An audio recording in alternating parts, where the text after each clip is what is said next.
이재명 후보에게 제기된 가장 큰 의혹은 바로 대장동 땅을 개발하는 것과 관련돼서 화천대유 의혹입니다. 김부겸 총리는 이 화천대유 의혹에 대해서 뭐라고 밝혔을까요? 톱뉴스 주제가 바로 그겁니다. 비상식적인 수익률이다. 총리가 화천대유의 수익률, 이게 논란의 핵심인데 비상식적이라고 밝혔습니다. 들어보시죠. 수익률 저기 써 있는데 몇 프로로 보이시죠? 이거 뭐. 11만 5,345%입니다. 그런 수익 한번 보셨습니까? 펀드 투자했는데 런던 대비 수익률이 1,153%, 1,153배, 11만 5천%입니다. 조금 이상하긴 하죠, 그죠? 저희들이 봐도 보신 적 상식적으로는 뭐좀 그러네. 정확 3억을 넣고 3년 조금 지나서 3,463억을 받았어요. 이런 투자 보신 적 있으십니까? 이게 정상적 투자로 보이십니까? 김부겸 총리도 이 화천대유의 수익률에 대해서 저희들이 보기에도 상식적으로 좀 그렇다, 즉 비상식적이다라고 고개를 저었습니다. 총리조차 고개를 젓게 한 화천대유의 수익률, 이재명 기자. 아니 도대체 아까 뭐 1000%요? 몇 배의 수익률이 나왔다는 거죠? 그러니까 김부겸 총리도 이런 얘기를 하죠. 자기도 투자가 뭔지는 잘 모른다. 그렇지만 상식적으로 잘 이해는 안 된다. 저 역시 마찬가지입니다. 누가 보더라도 투자의 ABC를 모르더라도 상식의 범위 내에서 과연 이것이 가능한가 이런 논란이 있는 건데, 금융사를 제외하고는 민간 투자자가 7명 정도입니다. 그 7명이 투자한 금액이 3억 5천입니다. 그런데 3년간 배당받은 게 4,040억 원에 이릅니다. 4,040만 원이요? 지금 3년간 배당액 3,463억 원에다가 억 원, 예. 그렇죠. 억 원이죠. 3,463억 원에다가 화천대유에 또 배당금이 있기 때문에 다 합치면 4,040억 원에 이릅니다. 4천억. 그러니까 예. 그야말로 수익률이 11만 5,345%. 이건 뭐 볼 수 없는 거죠. 어디서도 볼 수 없는 수익률이 난 건데, 글쎄요, 이게 이제 여러 가지 의혹들을 같이 안고 있는 거죠. 막대한 이득을 민간인 7명 내지 화천대유가 거의 독식하는 구조로 만들었는데, 이 구조를 만든 건 성남시 도시개발공사입니다. 예. 그러니까 과연 성남시가 과연 왜 이런 구조를 만들었는가부터 의문이 시작돼서, 과연 1조 5천억 원의 사업을 단 일주일 전에 만든 급조된 회사가 참여한 컨소시엄에 하루 만에 심사를 거쳐서 공모해서 그 회사를 낙점을 합니다. 그리고 나서 물론 성남시는, 이재명 지사는 단군 이래 최대 공익 환수 사업이다. 그래서 그 사업에서 얻게 되는 한 5,500억 정도의 이득은 공원을 만든다든지 터널을 만들어서 시민에게 돌려줬습니다. 문제는 그 나머지 1조 원 가운데서 5,500억을 뺀 나머지 수익금을 특정인 몇 명이 독식을 했다는 겁니다. 자, 그래서 만약에 이게 글쎄요, 지금 이재명 지사가 말한 것처럼 단군 이래 최대 공익 환수 사업이 되는 건지, 아니면 단군 이래 최대 민간 특혜 사업이 되는 건지는 과연 이 특정인데 과연 누군가, 그리고 어떻게 참여해야 됐고, 그래서 왜 이런 구조를 만들었는가를 설명해내지 못하면 말씀드린 것처럼 최대 민간 특혜 사업이 되는 거죠. 그런 점에서 어제부터는 국민의힘 쪽에서 그런 얘기를 많이 하고 있는데, 과거에 이제 이명박 당시 후보를 두고 다스 누구 겁니까? 이런 질문을 당시에 민주당이 계속 했던 거죠. 예. 이걸 마찬가지로 화천대유 과연 누구 겁니까에 대한 설명이 없으면 전 결국은 굉장히 이것이 특혜 논란 속에서 벗어나기 힘들 거다, 이런 생각이 듭니다. 국민의힘, 즉 야당에서도 이 화천대유 의혹을 집중적으로 문제 제기했습니다. 야당 의원들의 이야기 한번 들어보겠습니다. 대장동 개발 사업은 이 지사의 최대 치적이 아니라 최대 의혹입니다. 국민의 영린을 건드린 부동산 특혜 의혹이고, 여당 내 대선 지지율 선두에 현직 지사가 연루됐을 가능성이 있는 대형 사건입니다. 금사라기 땅 택지 개발에서 소수의 민간업자가 아무런 특혜나 밀실거래 없이 막대한 개발 이익을 챙기는 게 가당키나 한 일입니까? 국민을 대놓고 무시하는 행위이자 낯부끄러운 변명에 불과합니다. 국민의힘의 이준석 대표는 이렇게 얘기하고 있습니다. 이 화천대유 누구 거냐라고 말이죠. 화천대유는 누구 겁니까? 아마 다스는 누구 겁니까를 패러디한 이재명 후보를 향한 의혹 제기인 것 같습니다. 야권 주자들도 의혹의 공세를 이어가고 있는데 함께 보겠습니다. 윤석열 캠프, 공수처 가능한 빨리 이 지사와 화천대유 소유주와의 관계, 특혜 의혹 엄정하게 수사 나서라. 유승민 후보 언론 탓 그만하고 자신 있으면 자료 공개하라라고 비판했습니다. 원희룡 캠프 평소 부동산 투기에 서슬퍼런 단죄 주장하더니 유독 화천대유엔 관대하고 너그러운지 의아. 입장이 왜 180도 바뀌게 되는지 수상하다라고 공세를 했습니다. 이낙연 후보, 그러니까 민주당 내의 대권 주자인 이낙연 후보도 이 의혹을 정조준했습니다. 이렇게 되면 여야 모두 이재명 후보의 이 의혹을 조준하고 있는 셈인데요. 윤영찬 정무실장이 이재명 후보 특혜 의혹에 프레임 걸지 말고 의혹 자체를 소상히 밝히면 되는 문제, 의혹을 대하는 태도가 아쉽다라고 비판을 했습니다. 박정하 전 대변인, 네. 11만 프로의 수익률 정말로 기록적인데 쉽게 표현하면 두 가지 아니겠습니까? 이재명 후보의 계속되는 반론은 나는 민간이 얼마의 수익을 가져갔는지는 관심 없다. 5천억 정도 공공으로 환수했으면 내 역할은 끝이다. 난 알지도 못한다라는 입장을 견지하고 있는데 정말로 이게 이 지사 모르게 성남시 모르게 화천대유가 11만 프로의 수백억 원을 가져간 건지 아니면 누군가가 이 화천대유로 하여금 수백억 원의 총리도 밝혔던 상식적이지 않은 금액을 가져갈 수 있도록 보이지 않는 손이 비호한 것인지 뭐 둘 중에 하나 아니겠습니까? 그렇죠. 뭐 개발공사라는 게 뭐 굉장히 많은 이익을 낼 수 있는 거기는 하지만 그 좀 전에 말씀하신 것처럼 이재명 지사가 성남시가 이 개발 사업을 통해서 5천억을 받아왔는데 나머지는 민간업자가 얼마를 벌어가든 이게 무슨 문제냐라는 게 인식에 굉장한 차이가 있다라고 생각이 들고요.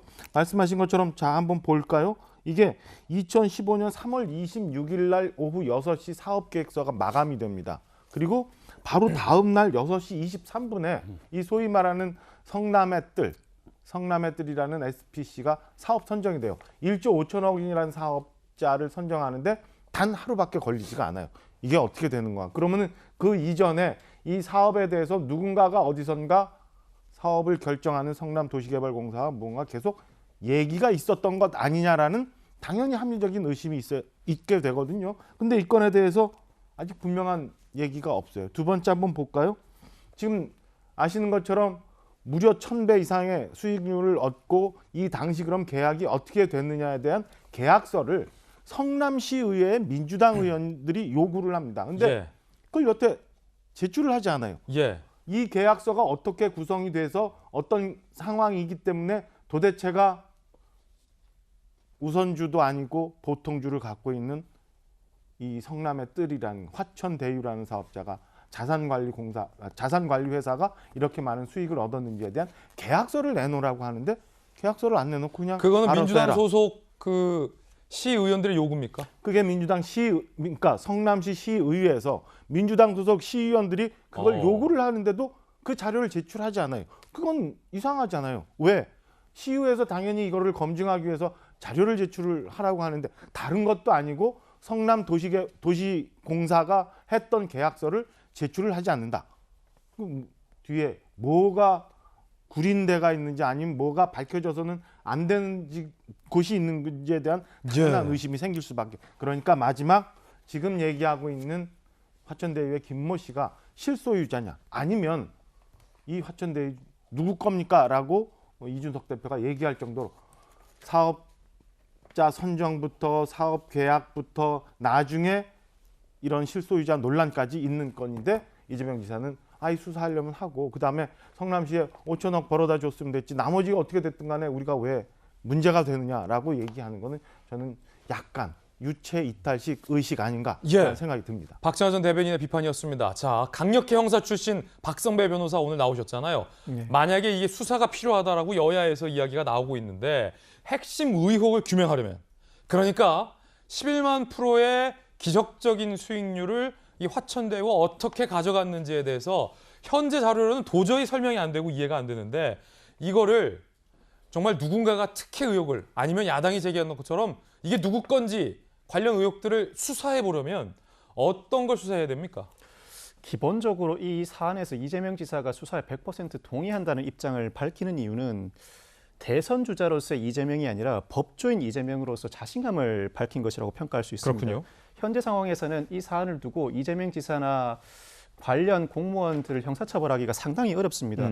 떠올려 볼 수 있는 제목이 업무 방해인데 업무 방해라면 누군가의 업무를 방해해야 합니다. 예를 예. 들어 시험 과정에서 서면 심사를 먼저 하고 면접 심사를 뒤에 할 경우에 서면 심사에서조차도 탈락할 사람을 합격시켜서 면접 심사를 하게 했다면 면접 심사위원들의 업무를 방해한 행위가 되겠죠. 그렇지만 이 사안은 그런 구조가 아닙니다. 그리고 입찰로 진행되었는지도 여부도 불분명한데 입찰로 진행되었다고 하더라도 위계나 위력이 사용되었다고 볼 정황도 없어서 입찰 방해죄로 의율하기도 어렵습니다. 근데 만약에 입찰도 없었고 경쟁도 없었다면 오히려 더 의혹의 본질이 짙어지는 거 아닙니까? 그렇지는 않습니다. 형사처벌의 문제에서는 오히려 특별한 죄목을 적용하기 위해서는 일정한 구조가 형성되어야 하는데 그 구조 자체가 형성되지 않은 상황이기 때문에 그 죄를 적용하기가 상당히 어려워집니다. 또 직권남용 권리행사 방해도 업무방해와 마찬가지 이유로 죄를 의율하기가 어렵고 배임을 생각해 볼 여지는 있습니다.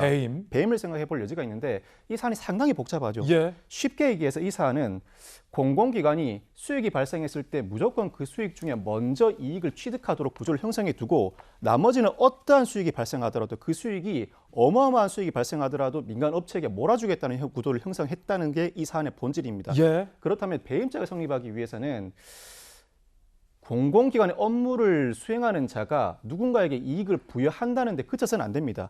공공기관에도 손해를 가해야 하는데 결국 성남시 측도 이익을 얻었지 손해를 입은 바가 없습니다. 예. 그렇다면 이 사안에서 배임죄도 성립하기 어렵습니다. 그러면은 지금 야당이 제기하고 있는 이 화천대유와 이 후보의 유착 의혹에 대해서는 적용할 수 있는 혐의가 없다는 겁니까? 현재 드러난 정황으로는 이재명 지사나 관련 공무원들이 형사처벌을 받을 여지가 사실상 없기 때문에 예. 상당히 자신감 있게 이재명 지사가 수사에 동의한다고 밝히고 있는데 단 하나의 예외가 예. 업체 선정과 이 재반 구조 형성 과정에서 공공기관과 민간의 내부적인 의사 연락이 있고 그 과정에서 금품 등이 오갔다면 예. 그때는 상당히 큰 문제가 되겠죠. 야당 측에서는 이 부분을 밝혀내기 위해서는 수사가 필요하다는 입장이고 이재명 지사는 그러한 사실도 없다는 자신감 하에 수사에 동의한다는 입장을 비치고 있는 것 같습니다. 그렇군요. 그러니까 결국에는 이준석 대표가 비판했던 것처럼 이 돈이 누구 돈이냐라는 게 입증이 되면 처벌 여부로 논쟁이 있을 수 있다. 근데 이재명 후보는 해볼 테면 해봐라 라고 있는 상황이다라는 말씀이군요. 정의당이 이재명 후보, 정의당도 이재명 후보의 이 의혹을 겨눴습니다. 이렇게 되면 민주당, 국민의힘, 정의당도 화천대유 의혹을 비판적으로 보고 있는 겁니다. 오현주 정의당 대변인, 이재명 지사 좀 명확히 해명하라. 대장동 특혜 의혹은 그 자체로 이 지사가 머리 숙여 사과해야 할 일. 전혀 문제없다는 태도와 해명은 납득하기 어렵다라고 정의당도 비판을 했습니다. 자, 이재명 후보를 최근에 지지 선언한 전재수 의원님, 이게 다 비판하는데요? 아니 조금 전에 우리 박성배 변호사님께서 이 복잡한 사건을 굉장히 잘 정리를 해주셨는데 저도 상상을 초월하는 수익률만 보면 저도 이제 굉장히 놀랍죠. 이게 왜냐면은 네. 이게 저희 동네에 제가 가고 있는 새마을금고가 있어요. 제 조합원인데 거기 1년 배당금 수익률이 2.4%예요. 네, 그렇습니다. 근데 여긴 11만 %잖아요. 그러니까. 그래서 저도 이제 수익률 자체만 보면 굉장히 놀라운 일입니다. 와, 대박 냈네. 와, 부럽다. 이렇게 전재수 부러워 지금. 또 네. 반대로 보면 저처럼 이제 뭐 부동산이나 이런 거 없는 사람 볼 때는 이게 박탈감도 있을 수가 있죠. 그렇죠. 근데 제 주변에 이제 부동산 개발업자들 이런 사람들 보면 이야기를 들어보니까 부동산 개발을 한다든지 이런 사람 또는 부동산 시행사를 한다든지 이런 사람들 이야기 들어보면 한번 거기에 맛을 들이면 다른 일 못 한다 그러더라고요. 그래요? 왜냐하면 한번 대박을 쳐버리면 이게 수익이 어마어마하기 때문에 그 일을 한번 한 사람은 다른 일 절대 못할 정도로 상당히 부동산 개발이라든지 시행 사업이라든지 이런 게 매력이 있다 그러더라고요. 근데 분명히 이 수익률은 과도합니다. 과도한데 근데 이게 시장 논리에 의해서 시장 경제 논리에 의해서 이렇게 된 건 어쩔 수 없는 거죠. 예를 들면 성남시가 인허가권 하나를 가지고 10원도 안 들였습니다. 10원도 없이 오로지 인허가권 하나 가지고 성남시가 지금 5,503억의 이익을 본 거지 않습니까? 그다음에 지금 화천대유가 뭐 5천만 원 자본금을 가지고 배당금을 말하자면 577억을 받아갖고 그리고 3억 5천만 원을 투자했던 말하자면 그 화천 동인이니까 1호부터 7호까지 여기는 이제 한 3억 5천을 투자를 하고 뭐 수천억을 가져갔다는 거 아닙니까? 그러면 수익률을 보면 성남시도 10원 한 장 안 들이고 5,500을 가져간 거고 그렇게 보면은 이 10원짜리 하나 안 내고 5,500을 가져갔으면 수익률이 몇 프로입니까 이거는? 그러니까 그리고 또 이 사업은 애초에 어떻게 됐냐면 성남시 대장동인데 이게 워낙 이게 저 땅이 좋다 보니까 LH공사 그러니까 저 한국토지주택공사에서 공영개발로 애초에 하려고 그 이제 진행을 하고 있는 와중에 그 지역구 국회의원이 그건 요거는 이제 최근까지 언론 보도입니다. 언론 보도에 의하면 그 지역구 국회의원이 말하자면 국정감사에서 LH 압력을 넣어가지고 이거를 공공개발이 아니고 민간개발로 하려고 LH로 하여금 공공개발 사업을 포기하게끔 이제 국회에서도 그 의원이 이제 노력을 했고 그 지금 이제 새누리당 국회의원인데 그다음에 그 친형인지 친동생인지 이분이 말하자면 LH하고 직원들이 이제 뇌물 매기고 해가지고 실제 구속이 된 거예요. 그러면서 이 공공개발 LH가 주도하는 공공개발 사업이 민간 사업으로 전환이 됐고 그리고 그 시점에 이재명 성남시장이 취임을 하면서 민간 개발 사업으로 진행되던 것을 말하자면 다시 공영개발로 돌린 거죠. 그렇죠. 그러니까 민간 개발업자들 입장에서는 막대한 수익을 좋은 수익을 거둘 수 있는 민간 사업으로 진행이 되던 게 성남시장 이재명이 취임을 하면서 다시 공영개발로 돌아간 거예요. 그러니까 이재명 지사의 얘기처럼 이재명 시장이 공영개발을 추진한 덕에 민간 개발로 됐을 때 예상할 수 있었던 수익의 상당수 5천억 원을 성남시가 공영개발로서 이득 본 건 맞아요. 예. 그러니까 말하자면 저 사업이 시작되고 계약서가 작성될 당시에는 저 민간 사업자들도 이 정도의 수익률을 예상하지 못했다는 거 아닙니까? 그러니까 확정 수익이 없는 상황에서 손해를 보든 이익을 보든 간에 성남시는 10원 한 장 들이지 않고서 5,500억에 달하는 확정 이익을 확보를 해놓은 겁니다. 그러고 난 뒤에 계약을 해가지고 했는데 그 사이에 부동산 가격이 올라가고 땅값, 아파트 값이 올라가면서 상상을 초월하는 대박이 터진 것이죠. 오케이. 그러면 화천대유와 이재명 후보는 일면식도 없고 전혀 알지도 못한다. 그래서 핵심은 우리 좀 전에 박성배 변호사님께서 이제 법률적 측면에서 정리를 잘 해주셨는데 이 사건의 핵심은 이재명 지사가 그 인허가권 하나를 가지고 성남시 예산 10원도 안 들이고 성남시가 5,500억의 수익을 가져갔듯이 만약에 그 사이에 특혜와 관련해 가지고 돈이 왔다 갔다 했거나 뇌물이 왔다 갔다 했거나 이러면 크게 문제가 되겠죠. 그러나 성남시도 10원 하나 없이 5,500억의 수익을 받았지 않습니까? 그렇기 때문에 지금 이재명 시장도 그러고 야당도 그러고 그다음에 경쟁자들도 그러기 때문에 이건 수사를 해야 됩니다. 아, 수사해야 된다. 그렇기 때문에 수사를 안 할 수 있는 방법이 없죠. 그렇죠. 이미 공수처에 이제 고발이 들어갈 것이고 할 것이기 때문에 수사를 통해서 이것은 명명백백하게 밝힐 걸로 보고 제가 이재명 지사한테 이야기를 들어보니까